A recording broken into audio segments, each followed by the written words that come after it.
pour voter? Effectivement, parce que oui, il y a les efforts du gouvernement, ce sont des efforts individuels en fait qui reviennent au gouvernement au jour d'aujourd'hui, parce que tous les partenaires qui avaient promis énormément des choses ne font pas, ça aussi il faut les relever, parce que c'est un peu trop facile. Mais laissez-moi revenir un peu sur ce qui a été dit par Francis Kalumbo. Vous savez, vous passez de la posture à la forfaiture. Vous ne pouvez pas comparer quelqu'un comme Katumbi avec quelqu'un comme Badibanga ou quelqu'un comme Tchibala aujourd'hui. Tchibala a 30 ans. Vous voulez dire en gros l'opposant Katumbi à ceux qui participent aujourd'hui au pouvoir, à vos côtés. Attendez, on est à distance. Oui, c'est pour ça que je précise pour ceux qui nous regardent. Et qui ne sont pas familiers aux affaires internes de la République démocratique du Congo. Oui. Exactement, voyez-vous, c'est-à-dire qu'on a affaire aux gens aujourd'hui qui ont la crédibilité exacte de l'opposition, qui sont là depuis une trentaine d'années. On a des nouveaux venus, richissimes et tout ça, qui sont enrichis sur le dos de la République et aujourd'hui qui prétendent pouvoir gérer ce pays en bon père de famille. C'est ceux qui sont venus en botte à caoutchouc, ils se sont enrichis en quoi? Ceux qui sont venus en botte à caoutchouc, ils se sont enrichis. On va laisser Guillaume Angelo. Permettez, monsieur, je vous laisserai réagir après. Allez-y, Guillaume Angelo. Oui, voyez-vous, j'essaie de pouvoir fréquenter un peu l'intelligentsia française aujourd'hui. Je suis énormément ce qui est fait. Onfray nous dit aujourd'hui que le peuple, c'est une entité de la population sur laquelle s'applique le pouvoir. Et ces gens-là ne sont pas le peuple. Ils n'ont jamais été le peuple.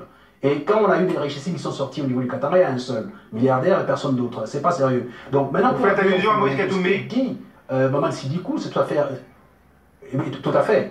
Ce qui dit Maman Sidikou, c'est tout à fait réaliste. D'ailleurs, si vous suivez ce qui s'est passé aux Nations Unies, il a été dit que maintenant on a besoin de délai raisonnable. Pourquoi? Parce que simplement, ce qu'on a eu comme difficulté en 2006, qu'au terme des élections, il y a eu la guerre en pleine Kinshasa, et en 2011, pareil, vous voyez, beaucoup trop de morts. Mais maintenant, avec toute cette inflation plutôt des candidatures, les gens veulent absolument devenir chef de l'État dans toutes les conditions et tout ça, on risque de tomber dans une anarchie, dans un état de nature quasiment définitif. Et regardez ce qui se passe au niveau de la République centrafricaine. On a cru qu'il fallait faire les élections, ça suffisait. Au jour d'aujourd'hui, nous sommes encore en train de voir les balais diplomatiques pour aller évaluer le siège, et ne se doute pas. Et Kinshasa et la RDC, c'est un pays particulier. Donc oui, ça n'a rien à voir. C'est-à-dire où vous avez la lecture exacte de la situation, où vous êtes dans les folklores et la fantaisie, et alors on comprend très bien. Être un homme de passe, c'est pas ça. C'est ne pas venir faire un chapelet de toutes les situations sur le terrain.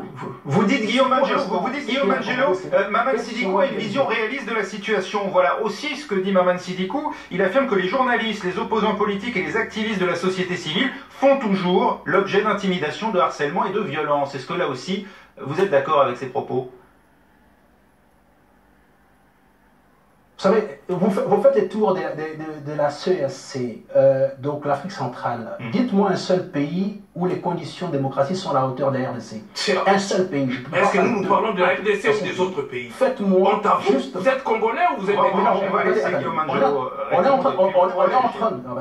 Laissez-moi finir.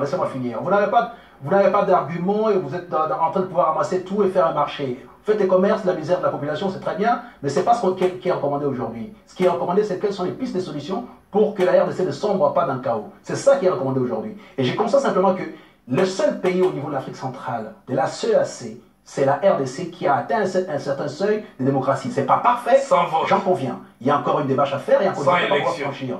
Mais simplement, oui, nous on a au moins... Mais oui, mais attendez... Vous voyez l'anarchie avec laquelle vous vivez. Vous ne pouvez pas prétendre gérer le pays. C'est impossible. Parce que, y compris sur un média international, on n'est pas obligé de s'entendre. Donc, voyez-vous, sur ce plan-là précis, il faut rappeler ce qui a été dit par Maman Sidikou en rappelant ce qu'il venait de faire par rapport à l'état de la démocratie au niveau de l'Afrique centrale. Mais en même temps aussi, il faut rappeler une chose, c'est que les Nations Unies ne sont pas d'avis que la date telle que indiquer cet horizon indépassable selon une certaine opposition radicale et déviante salafiste et fondamentaliste. Donc, ce n'est pas ça. Parce que... Pardon? Vous avez quand même signé, enfin le pouvoir congolais a quand même signé pour cette date. Pardon de vous le rappeler. Bien entendu, à cette date, mais simplement, oui, non, vous faites de les rappeler, mais simplement, rappelez-le avec tous les éléments qui concourent à ces rappels. C'est-à-dire que la disposition 4 dit, on tiendra les élections à telle date.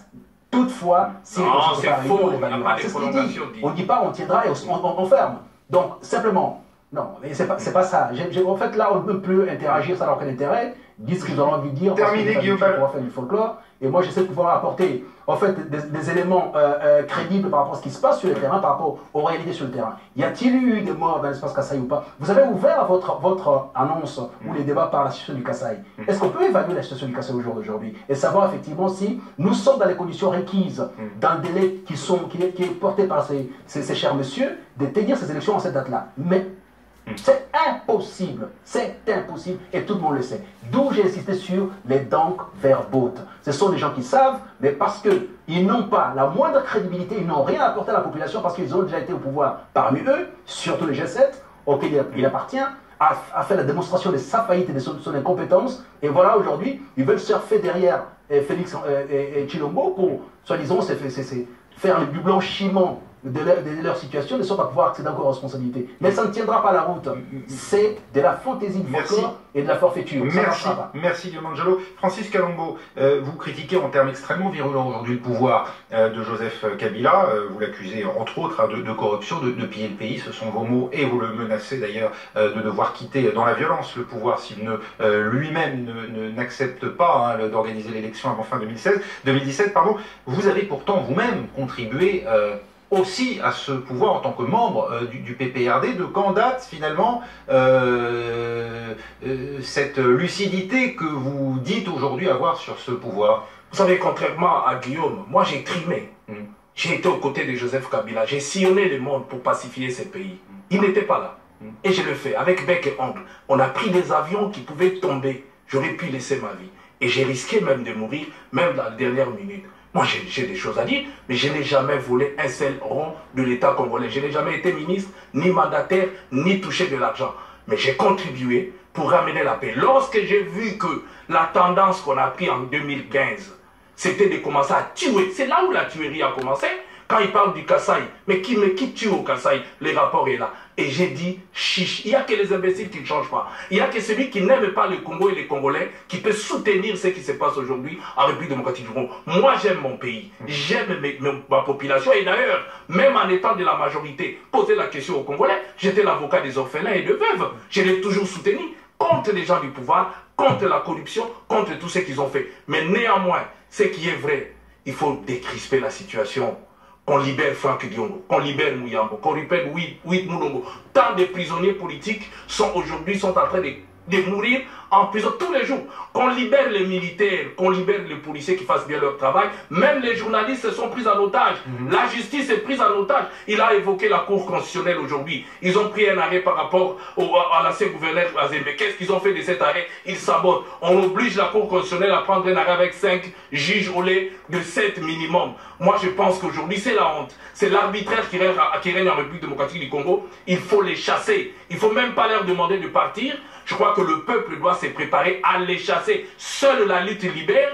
Ce ne sera pas un cadeau puisque nos parents ont eu l'indépendance suite à un combat. Nous devons nous battre. Même à main nue, le Congolais doit se mettre debout comme un seul homme, les chasser. Donc nous donnons jusqu'au 20 à ceux qui sont encore de la majorité de rejoindre le camp du peuple, et les 31, ben, on va goûter ceux qui resteront de l'autre côté dehors. Il n'y a que ça comme choix, il n'y en a pas d'autre, puisque actuellement, ils partiront jamais. Merci Francis Kalombo d'avoir participé à ce débat. Merci à vous, maître Guillaume Manjolo, depuis Bruxelles, d'avoir apporté la contradiction ici même. Merci à vous d'avoir suivi ce débat.